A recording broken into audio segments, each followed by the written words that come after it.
I'm Jacob Soboroff. You're watching HuffPost Live. Since Hurricane Sandy hit, businesses have effectively shut down. For millions and millions of owners and consumers, for those on a salary, they can sit tight and wait for work to resume. But for Americans making an hourly wage, they're without an income. Joining me right now to discuss this in the Google Hangout are Mark Lamont Hill, HuffPost Live host in Philadelphia, Crystal Green, a real estate agent in Brooklyn, New York, Ross Eisenbray, vice president of the Economic Policy Institute in Washington, D.C., Sherry Lynn Tsushima, a freelance photographer's assistant and waitress in Brooklyn, New York. And on the phone, Matt Kliegman, a small business owner in New York City. Let me start with some headlines right now. These are the October jobs report numbers that are just in. October jobs report, U.S. adds 171,000 jobs as unemployment rate is at 7.9%. This is from the New York Times article. One of the lowlights of the report was in hourly wages, which remained flat in October after showing barely any growth in the previous several months. And then here's a headline from the Huffington Post: hourly workers are hit in the Hurricane Sandy aftermath. Mark, let me start with you. This is a very important thing to discuss because people might not necessarily realize that there are a ton of folks out there that are waiting to get their day-to-day checks. No, that's exactly right. I mean, one of the challenges over the last week, I think, is that people have been making sense of this as an environmental issue, as a natural disaster. Then it became a transit issue. Yesterday we talked about, the sewage. But every day I think there's a new layer that gets uncovered about just how dangerous and messy a moment this is. Right now, people can't access their checks. People can't. People who make hourly wages are suffering. There needs to be some sort of government intervention, some sort of conversation about how we can stop the bleeding for people who don't get paid when these storms hit. Ross, there's something called snowstorm pay that some people on the East Coast get when they're locked out of work because of a snowstorm. Is that an appropriate sort of stopgap measure here for hourly workers? Well, I actually have never heard of snowstorm pay, but it sounds like the right idea. Snowstorm pay, hurricane pay, whatever. If in our office, for example, we have a union, and our contract says that when we can't work, when the office shuts down, but people are otherwise available for work, they get paid, whether they're hourly or salaried. And you would hope that most employers would do that. Let me ask Crystal, tell me about your personal experience. You're a real estate agent for Brooklyn and Manhattan. How has your job been affected since the hurricane? Pretty much enforced shutdown. Can't get anything done. I have a client who is stuck in LA who was supposed to sign a lease on Monday. The flights continue to get canceled. Now we're hoping she gets in on Monday, but the catch is the place where the lease signing takes place is out of power because they're below 34th Street. So she may arrive and still not be able to move into her apartment. And I'm working on a sale where there's a mortgage broker out on Long Island. Same thing, no power. So you're not necessarily paid. You're not necessarily paid on a day-to-day rate, but you're paid on what, a commission on sale? Right, and rentals as well. So basically, all this week I managed to make one appointment because you can't even get updates and you cannot get to the locations. Now we have some transit, but it's pretty much impossible to get to Manhattan. I live in Brooklyn. It's just you can get there, but it would take hours. Right. So go ahead, Mark. No, I was going to ask, do you think would it be fair to characterize this? I want to know what people in the Hangout thought, that our sort of intervention, that our solution to this has been a middle-class sort of response? Because middle-class people have been fairly well treated in the midst of all of this. They're going back to work on Monday. Their offices will be back open. They can catch a cab. They have direct deposit. But it seems to me that working-class people are the ones who are the last to get the type of support they need, and they probably need it the most. Oh, yeah, definitely. Because, there are people that work in the other service industries. I used to work in the service industry specifically for tips. And if you can't get to work because your business is closed, right, then you're not getting any money. Well, we actually have an example of that. Matt, who's joining us on the phone. Matt, I've known Matt for a long time. We went to college together. Matt owns a bunch of a couple of small businesses in New York. Matt, you were telling me the other day when we spoke on the phone that your employees are, they can't come into work, particularly the hourly ones, because of the storm. So what are you guys doing? I mean, we tried to open yesterday. Again, we've got 4 businesses downtown Manhattan, all without power. And yesterday we opened one of them just to try to get some of the hourly guys working. Half of them showed up, and just finding stuff to do is a lot harder to do in the dark. than we thought. Right, because you guys are still without power. So what kind of stuff? So you're basically putting them back to work, doing what kind of things? I mean, yesterday we tried to actually open on a limited basis with a limited menu. We kind of had to throw out a bunch of stuff. Cleaning is a lot harder to do in the dark, even by candlelight. So I think that we're doing our best to get people working. And one of my largest fears is that some restaurant uptown is going to say, "Hey, we're really busy. We need an extra couple of guys," and I'm not going to have guys coming back. Right. Oh, that's an interesting point. Let me go to Cheryl Lynn. Tell me about, as a photographer, you work on a day rate, what's called a day rate too, in the entertainment business. What's going on with your business right now? Well, I'm kind of a multiply employed type of person, and so I work in a restaurant here in Brooklyn, actually, so I was able to work on Wednesday. We opened up. But as far as being a photographer and being a photographer's assistant, the photographer I work for has an office in Midtown. They do have power, but as someone mentioned, getting into Manhattan from Brooklyn or from, the other boroughs is pretty rough right now. I know shuttle buses were taking upwards of 2 hours just to get kind of across the bridge, and from there, getting elsewhere in Manhattan was, a whole different type of struggle. Mark, let me go back to Mark. Mark, we have a comment from Justice Holmes who says employers won't do it unless forced to do it. We could see some employees. I don't know. I don't know if that's necessarily true, but that's another problem. What if some employers don't want to open back up? And sort of do what Matt's doing, trying to get their workers back to work. Well, I think there is some truth to that. I mean, I think there are individual employers who are willing to do the right thing, just like there's individual, wealthy people who are willing to donate, right? But we don't create laws around individual goodwill or the expectation of individual goodwill. We want a broader thing. So again, I think the challenge now is to have an intervention, a government intervention, a solution that actually addresses poor people. The problem is, in this election cycle, everyone has been so committed to saving the middle class, rescuing the middle class. They're like used car salesmen talking about who's going to help the middle class faster.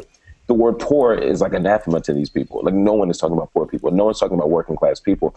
And so even when we talk about our FEMA response, even when we talk about our state level response, it's, how can we get people back into their office buildings? Not how can we take care of the people who are cleaning the office buildings? I want to hear a different kind of conversation, because what I'm hearing even today from Cheryl Lynn and Crystal is that people who aren't as fortunate as others to have certain types of income streams are at the bottom of this, and then there's no relief coming. Well, there actually are things available to people. There is unemployment insurance, for example, and even if you haven't worked long enough and you don't qualify for normal state unemployment insurance, there's something called disaster unemployment compensation. And if a worker goes to a state workforce agency, they can sign them up for that. And they can get weekly benefits until they get back to work.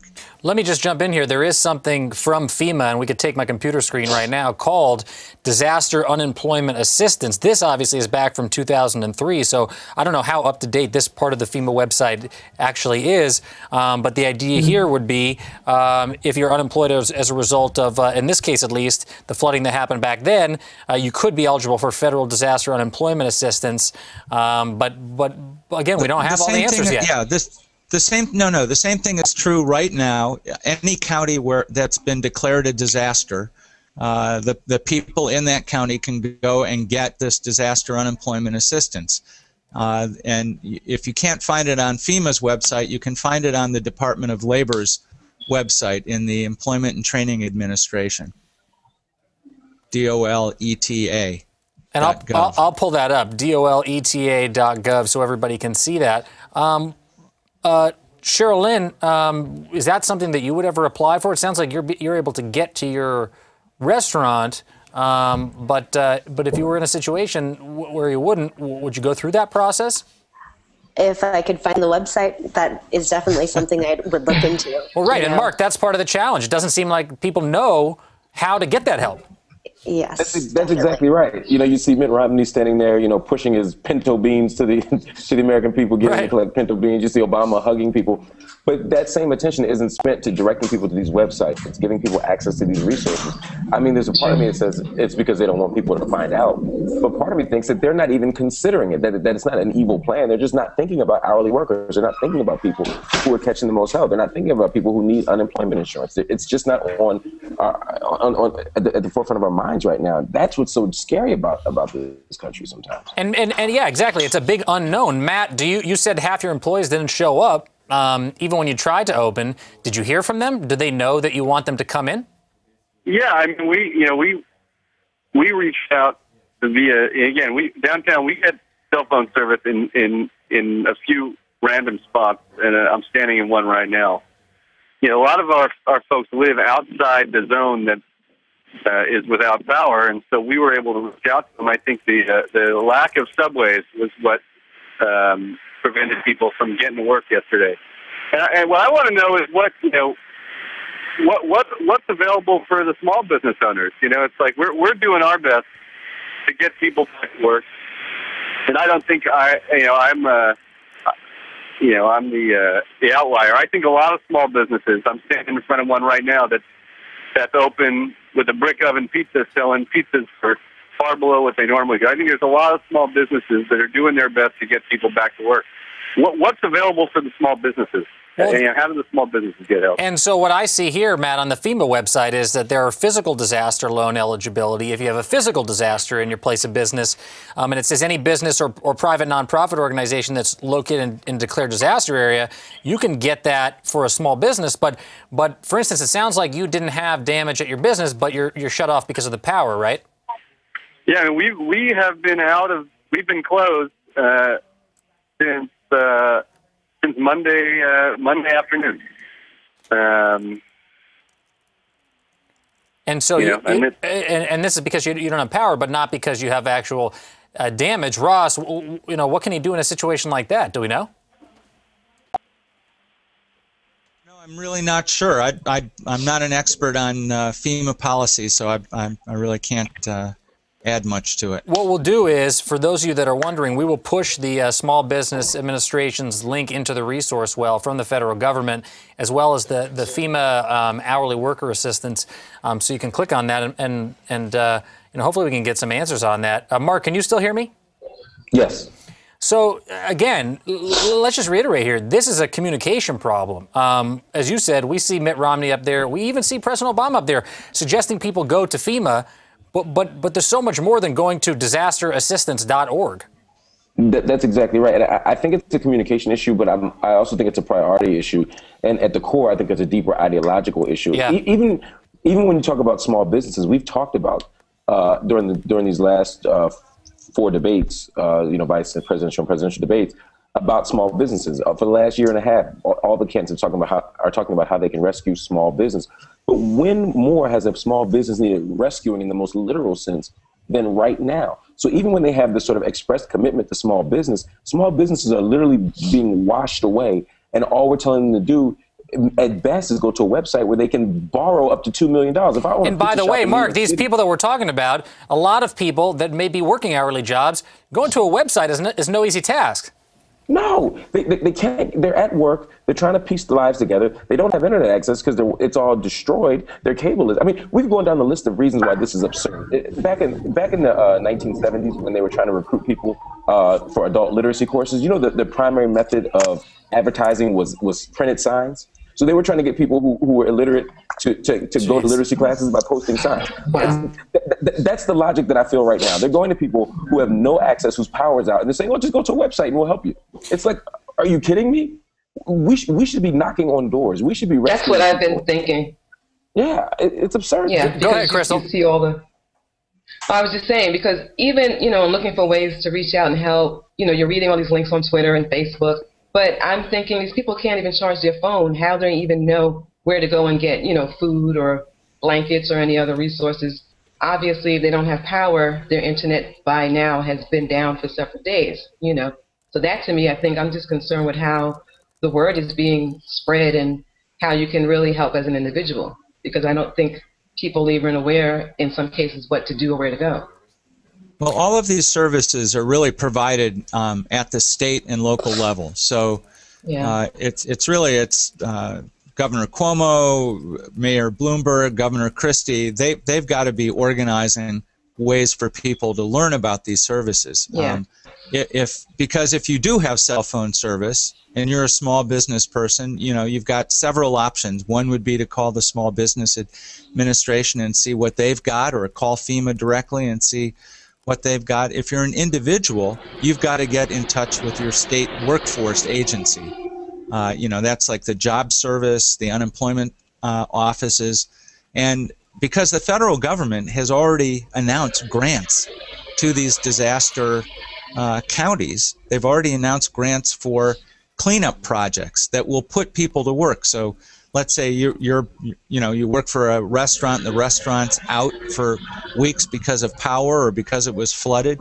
You could go get a job under one of these grants doing cleanup work and for all I know, get paid as well as you do at the restaurant. But the important thing, though, is that there are some things being done and people need to hear about them. They need to learn about them. Oh, yeah, absolutely. But it's just a matter of getting the message relayed, and how do people get that information. By the way, we should just say, so you don't think something weird's going on, Crystal has automatic zoom on her camera, and it's zoomed in right now. There we go. Yeah, I don't know why. No, that's all right. It happens. It happens to all of us. That's a good idea. What do you guys think about maybe listen, they've tried to pass a veterans jobs bill on the federal level. They've tried to pass bills getting people, young people, to work through service jobs like mentoring, City Year, programs like that. The idea of a jobs bill, getting people back to work for hurricane relief, is a great one. But will it ever happen? No, I'm saying it is happening right now. The federal government has already announced grants to do that. Now, they're not on the scale maybe of what we'd like to see, which would be that we, put 500,000 people to work because we've got unemployment going on anyway. But they are grants that are being given out in millions of dollars, and they'll put, at least a few thousand people back to work. So we do have an article here from, and we've seen some conversation about it in the comments. Mayor Bloomberg did announce that small business owners, shop owners, might be eligible for up to $10,000 loans that have suffered from the hurricane. Again, Matt, is this something that has been communicated to you as a small business owner in New York? I mean, we'd certainly consider it. I think, again, that the challenge is, we're already, in the hospitality industry and food and beverage industry, you're already working on a pretty thin margin. So it's really figuring out. It looks like options, and Matt, I don't know if you can hear me, but there's a comment in this article that says it's better than a kick in the butt. Laura Tribuno, co-owner of Edie and the Wolf, an Austrian-themed restaurant on Avenue C in Alphabet City, it might buy a deep freezer. So the point is here, will $10,000 actually be enough to help a small business? Probably not, but it's certainly a start. I think that's. Yeah. I think again, there are a lot of small businesses that are still operating without power, and I think largely it's to keep their staff happy and paid. And unfortunately, I don't know if $10,000 is compensation for that, or can help offset the cost of that. But it's certainly a start. Yeah. But we got no internet, so we're not. It's hard to find this stuff out in the first place. Cheryl Lynn, as a worker, what do you think of proposals like this? People getting back to work, cleaning up in the hurricane, for the hurricane relief. Would you participate in something like this? I've actually heard a lot more about volunteer opportunities, not so much, grants and getting paid to do cleanup, but volunteer opportunities to go down to Prospect Park and clean up, or, go into different neighborhoods and help pick up tree branches, collecting trash, things like that, bringing items to donation centers where they can bring blankets and non-perishable food items, warm clothes to people who need it. But I've honestly not really heard so much about getting paid to do that, but much more about volunteer opportunities. So, these are crucial days here because obviously the efforts being focused on recovery and cleanup in the most devastated places by the storm. And Mark made this comment earlier that, we're sort of seeing phases. It's the environmental cleanup. It's first it's the rescue, then it's the environmental cleanup. Now we have the opportunity, Mark, to do something about it. What can be done? I already know what you think will be done. What if there was an ideal situation to see something now? What would it be right now? It would be an emergency jobs bill. It would be an emergency federal relief bill. It would be it would be legislation that comes through that immediately provides unemployment extension for people who are already catching hell and can't find a job because of this. It will provide unemployment benefits for people who have lost a job as a consequence of this. And it would also provide funding, better, not just loans, but grants to people who have lost businesses in key areas, because you can't just take a $2 million loan and resurrect your pizzeria in East, in East Village and expect to not have long-term financial detriment. So we need to find a way to not just give people short-term solutions, but long-term solutions. That comes through legislation. And lastly, we have to knock on doors. We have to knock on doors and create the opportunity for people who don't have internet access at the moment, for people who don't have access to this information because they're obscuring it, to actually know that relief funds are out there even now. Any final thoughts from anybody else? I have one important thought, which is that we actually have, long-term unemployment insurance right now. It's called, it's the Emergency Unemployment Compensation Act. It's scheduled to expire at the end of December. And so if pressure isn't put on Congress and on the president in all of these budget negotiations that are going to happen in the lame duck, we might lose that program, which is providing benefits to millions of people who have been unemployed for a long time and haven't been able to find work. This would be a particularly heartless and stupid time to let that program expire. And so I hope people will, contact their members of Congress and say, don't let that happen. Contact Governor Christie and tell him to lobby hard to make sure it doesn't happen. I think it's a fantastic point. Again, we're seeing at a time when in this jobs bill, it's generally speaking positive news. The one point on there is that hourly workers is the low point. It is. It's just adding insult to injury, the situation that hourly workers are finding themselves in right now. All right, everybody, I appreciate it. Again, let me give one more opportunity to Crystal and Cheryl Lynn as the workers in this hangout. Any final thoughts from the two of you? Just hoping the city gets back up and running. I put things in perspective because I wasn't affected in terms of power, food, heat, hot water, any of those things. However, the programs you mentioned earlier, I'm not a person, or my person such as myself wouldn't be applicable because we're self-employed.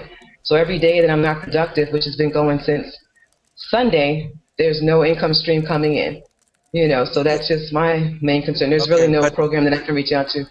The Disaster Unemployment Assistance Program is a special unemployment insurance program, even for the self-employed. So I've never even heard of that. Okay. Yeah, so you should call your state workforce agency and ask them about that because you probably qualify. Oh, interesting. Good to know. Thank you. Okay. All right, I'm glad you got that information, and I want to say thanks to all of you, Cheryl Lynn, Ross, Crystal, Matt Kliegman, and Mark as well. Thanks a lot, everybody. Thanks. Okay, thank you. All right, guys. Stick around. Lots more coming up on HuffPost Live. Don't go anywhere.